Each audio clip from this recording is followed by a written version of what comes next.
Ngunit hindi siya nakilala na parang bang natatakpan ang kanilang mga mata. Ano ba ang pinag-uusapan ninyo? Ikaw lang ang yata ang naguluhan sa Jerusalem na hindi nakakaalam ng mga pangyayari katatapos namin naganap doon. Anong mga pangyayari?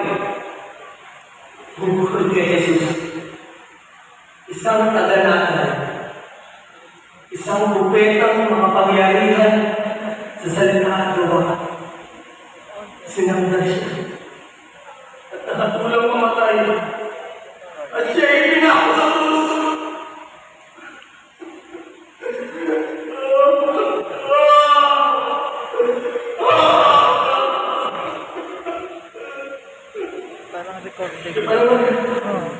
Ang inaasahan namin, magpapalaya sa bayan ng Israel. Hindi lamang yan. Pagkatapos ng 3 araw, hindi na nila makita ang bagay sa libingan. At biglang may nagpakita sa kanila ng mga anghel na nagsasabing si Jesus ay buhay. Kaya ninyo, iba ba kami yung maniwala sa lahat ng sinasabi ng mga propeta? Hindi ba kailangan ang Kristo ay mag-iis ng lahat ng ito bago siya pumasok sa kalawalatian? At ipinaliwanag sa kanila ni Jesus ang lahat ng sinabi sa kasulatan tungkol sa kanya, simula sa aklat ni Moises hanggang sa simulan ng mga propeta.